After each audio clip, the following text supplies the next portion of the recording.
If you spent time in hospital and a long time in hospital, I'm sure you notice this, that the way you're treated by staff, that has an enormous impact on your experience. Because when you're in a hospital bed, you notice everything. You notice who listens and who doesn't. You notice who treats you like a person and who doesn't. And during this hospital stay, I experienced both. For those of you new to this podcast, hey there, my name is Tisha Rose. I'm the host of the Hurdle2Hope Show. For those of you who have been following this series along, thank you. I really appreciate the support and hope you're getting lots out of it. In this series, I've shared in real time what has happened through a massive health crisis I've experienced this year. First of all, what happened, the feeling of your body being shut down, what led up to that, what got me through that. Then I've talked about the support systems that are really necessary.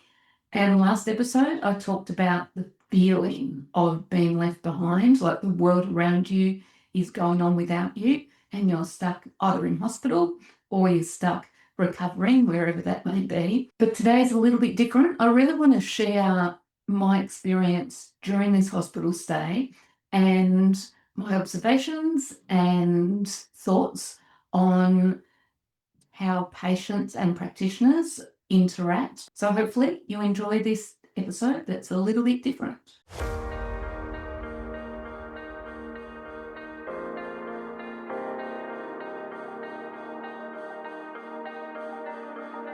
If you've gone through your own health experience, if you spent time in hospital, you'll understand that when you're feeling really dependent on others and a little vulnerable, I must say as well, you're lying in hospital bed, you're relying on others and spending a lot of time watching what's happening around you because there's not much else to do.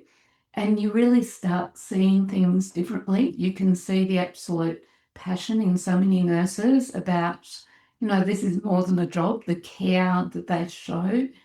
And being in ICU, being in intensive care was a new experience. And I was taken back by the incredible level of care, which I find extraordinary given the pressure they're under. And this is the nurses, this is the doctors as well. And what really stood out was communication. The level of communication was unbelievable. I felt so listened to. I felt involved in what was going on.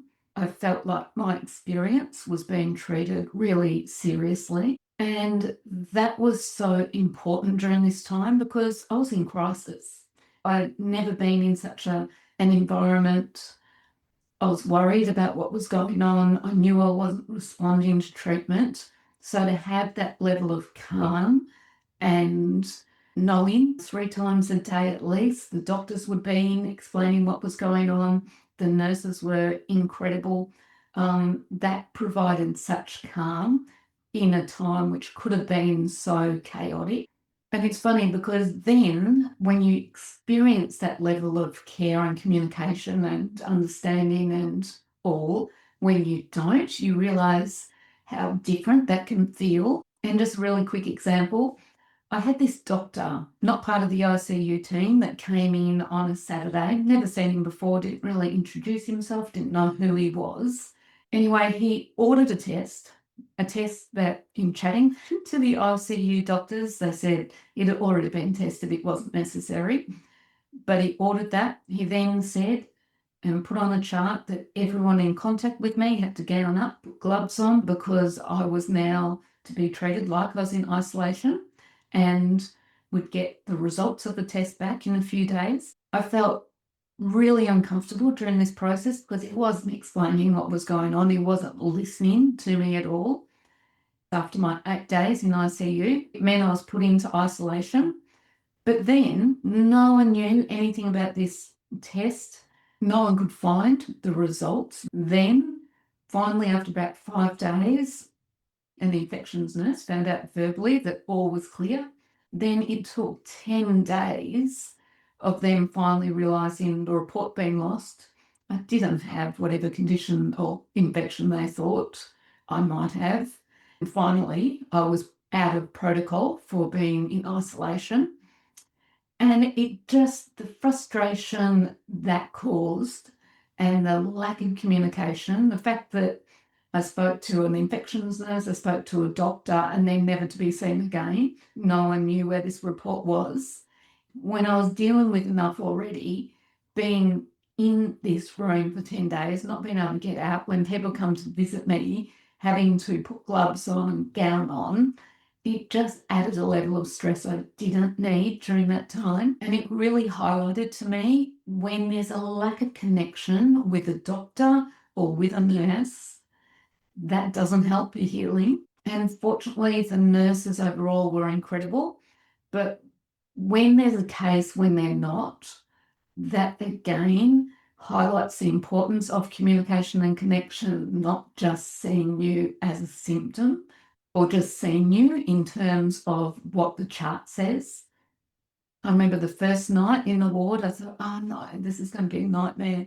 The nurse on didn't listen to anything I was saying, so I just didn't bother. And then he said, do you know, you've had really low blood pressure? And I said, well, yeah, I know. I was in the ICU because I had really low blood pressure. I said, I was very aware of that. And then he said, do you realise that you were really sick? And I said, yeah, realised I was really sick. That's why I was in ICU for 8 days. And he was just so patronising and all. And I found out later on he wasn't part of the group of nurses which were on the board I was on.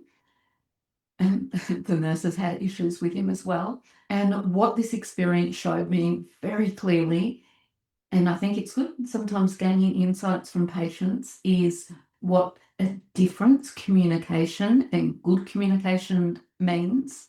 Because when I felt listened to, when I felt included, when I felt like a person, everything felt so much more manageable. My mind was calmer, my body was calmer, and I could focus on what I needed to focus on to get through. Because when connection's not there, when communication's not there, it distracts you. Your mind is, not much is going on. So if something doesn't go well, then you just think about it over and over, and it doesn't make you feel right either. And, your body needs to be at its optimum level to heal, and that detracts from the healing. And when I think back to those 8 nights in ICU, the scariest experience of my life, and I've had scary experiences. I mean, diagnosed with stage 4 breast cancer, scary. Some of those relapses with MS, being trapped or feeling trapped in my body, not being able to move, absolutely scary. But this was a bit more life and death, which I guess stage 4 breast cancer is, but, in the moment. And even though I was, connected to all these machines, I was having blood pressure machine going off every half an hour around my arm, cannulas in both my arms, nurses come in and go in. I still slept. I still felt calm. And that's all because of the way I was treated. And when you're in a crisis, you don't want to be in panic mode. That just doesn't help you getting through, because you want to be clear of mind. You want to be able to rest. You don't want to be filled with anxiety and worried about what's coming next. And when I reflect on the experience, I think, yeah, I did. I felt so safe. And that's because I felt so well informed. I felt included. I felt supported. I felt listened to. And I had absolute trust in every single person around me, except for that doctor that came in. But the ICU doctors, I completely trusted all of them. If you're a practitioner listening to this, know that communication, keeping us calm, treating us like a person is so important, even when you are busy. And I think no one's much busier than the head ICU doctor, but for him to still create space and have conversations with me, that's incredible. The impact of those moments here and there, I know that's helped me recover. And I think that's really powerful as well, whether you're an allied health professional, a nurse working in the disability sector. Technical expertise is very important, but also is the ability to build this connection with your patient or client. Also, I make lots of observations because, as I've shared, I'm sure previously, I'm also a social worker, and I understand the pressure frontline staff are under. And I kept thinking the pressure, the physical toll as well, it must be exhausting physically, emotionally, it must be exhausting. And as I've shared, earlier, I certainly have a spiritual layer in terms of trying to find reason for why all of this happens to me. And as I shared in the previous episode, I pivoted with my business and I started recording my podcast and continuing on with my coaching of those living with chronic illness during my stay at hospital, not in ICU, but in the general ward. When I was in that isolation room, it ended up being a good soundproof podcast studio. But then I kept thinking about the workshops that I've started to run for frontline staff and thinking, gosh, it's needed. Who's supporting those who support us? And I shared a couple of bad experiences I had, but overall the experience was incredible. Overall, frontline staff are exhausted, but they're still showing up. They're still caring. They're still engaging. They're doing so much right. But it is such a concern that they're expected to do more and more. And with my social worker hat on, I was chatting to nurses as well about how much they feel supported, how tired they get, and the burnout they're experiencing. So I really do think that I'm also having this experience so I can also help others with lived experience of chronic illness, but also so I can help those in the front line. That's why I've developed workshops in relation to that and professional development in relation to that as well. And I think the first key stepping stone is really building the foundation of connection, and that not only has an impact on the person you're working with, but also on the practitioner as well, because that relationship flows easier and doesn't add to as much stress and anxiety. Anyway, I could talk about that lots, but as I finish up, this experience has been life-changing for me. And part of the process of healing is reflecting on some of my experiences and hopefully helping others in doing that as well. So if you have been in hospital, if you're in hospital at the moment, it is such a unique experience to be in, lying in the hospital bed, dependent on others for our care. And I'm sure I speak for those living with chronic illness that we are so grateful for the care that's available to us, that sometimes it's the difference between life and death. And I certainly experienced that this time. I'm forever grateful for the team in intensive care, for the level of care, and for really highlighting just how important it is to connect and communicate. Again, in the show notes, if you are a practitioner, please have a look. I've got a link there for website Hurdle2Hope.com. That's where I do everything in relation to working with organisations and practitioners and professional development. Hurdle2Hope with a number 2. Also, if you're living with a chronic illness, don't feel left out. You can visit tisharose.com. Apart from that, have a great week.